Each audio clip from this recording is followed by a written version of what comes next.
Hello everyone. In this video, we are going to see an introduction to electrical parameters. And this course is actually to the first year engineering graduates who are pursuing the engineering degree because electricity is quite popular, and without electricity, the world will become dark, and every utilities in your home depends on the electricity. So it is very important subject, and the fundamentals and basics of electrical engineering are mandatory to understand the functionality of all these equipments. Right, let me get into the lesson. And and and before getting into the parameters, like we should know a little bit of the electricity feel, because that is most important, that the safety measures is very important for the students. So do you know how the electricity looks and what color it is, how it smells, how it weighs, how bigger is that, how the electricity tastes? Do you have any answers?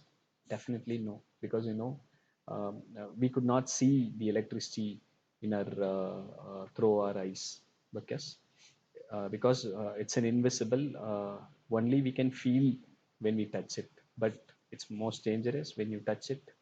You may get severe injury because of the electricity, because electricity is a moment of electrons that is present. It will cause a severe damage to you. So always when we handle the electricity, we have to take care of utmost safety measures before we knowing that, right? So how does the electricity actually produced in the first, wherever it is? We may know that electricities are produced through power plants, through windmill, through nuclear reactors, nuclear power plant, through hydropower plant, and also through the solar power. So we all know, like, the electricity has been produced in different ways. But one major thing behind the develop production of electricity is the generators and alternators. So that is very important, because in all the parameters, even in the thermal power plant, a generator is used. In the hydropower plant, generator is used. In a nuclear power plant, a generator is used. Without generator, the electricity cannot be produced in majority of things. But solar panel is exceptional, like that converts the light energy into electrical energy with the panels of arrangement. And one important thing that students should know is the generator. The generator is actually works with the principle of Faraday's law of electromagnetic induction. And whenever a conductor is placed between the two magnetic field that carries north pole and south pole, okay, an EMF will be induced in the conductor, because the magnetic flux from the magnet cuts the conductor, and EMF will be induced in the conductor. When we connect the load to the conductor, a current will flow in the circuit. So this is the basic principle, and also this is different forms of the electricity productions. That is actually we are getting in the generating stations. And once we get in the generating station, the electricity is transformed. I mean, it is increased, because there are a lot of people living in the country and lot of utilities, and that requires a high power from the transmitting end to the distribution end. Okay, so this will be done through the power stations, because you could know the power station is Neyveli power station in Metur thermal power plant, the power station in Uti hydro power plant. So there are n number of power plants, Kudangulam nuclear power plant, right? So once the power station is increase the voltage from the generation with the help of transformers, and it transmit to the localities and distribute the power to all the home needs, right? And we all know, like, the electrical we all know the electrical parameters consist of the resistance, the current, the voltage.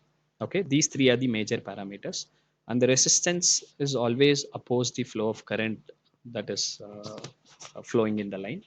And the electric current is defined as the movement of electrons actually present in the line, and the voltage is defined as the potential difference between the 2 ends. So these are the three major electrical parameters and quantities which is to be considered before we learn about electricity, right? So resistance, in the sense, every particle or every metals or any product, anything that we have in the world have the resistance property. Even if the human body is also have the resistance property which oppose the flow of current, right? So now I'm just considering a small electrical things to understand it much better. What is current, what is voltage, and what is resistance? So current is a flow of electrons in the line. It passes only in the closed path. Okay. Unless the circuit get closed, the electricity will not flow. The current will not flow in the ampere. For example, the unit of current is ampere. So when we say the current is equal to 2 ampere. The second one is voltage. The voltage is defined as the potential difference between the two ends. The unit of voltage is mentioned as volts. So when we express the voltage, V is equal to 20 volts. And the resistance, the resistance is a property which oppose the flow of current, and the unit of resistance is mentioned as ohm. So we have to express resistance R is equal to 20 ohms. So when we have this value in the kilo mega, so we have to use a short form, like when it's a kilo ohm, we can use K ohms, right? So we have modern technologies to measure these parameters in the line.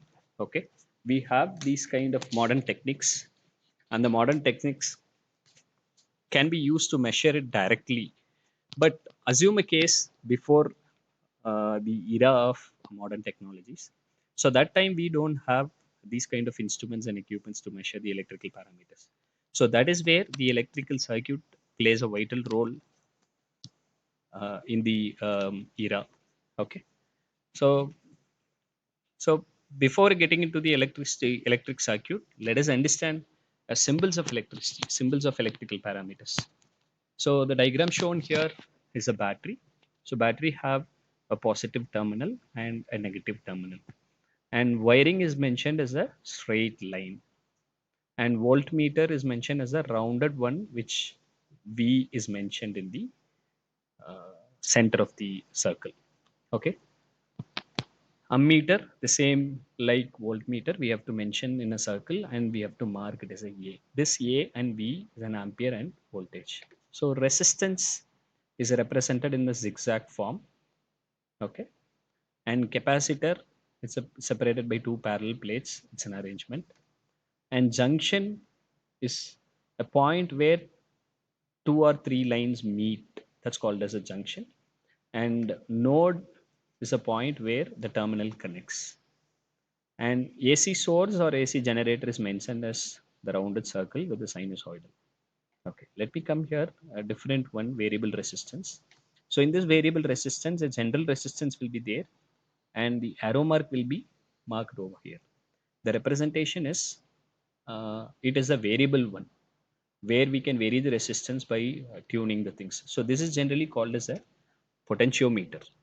Okay, and the variable capacitor. The capacitor also can be tuned according to the need. So this is the variable capacitors. So these are the basic introduction about the electrical parameters. In case of summary, I just recapping it. An electricity produced in the form of windmill, form of nuclear power plant, in the form of hydropower plant, but a generator plays a vital role to produce electricity. The generator works with the principle of Faraday's law of electromagnetic induction. And there are three major parameters in electricity: resistance, current, and voltage. The resistance is defined as flow of current and measured in the unit ampere. Voltage is the potential difference between two ends, and the unit of the voltage is volt. And the resistance is the property of opposing the flow of current, and the unit of the resistance is R. Right? Thank you.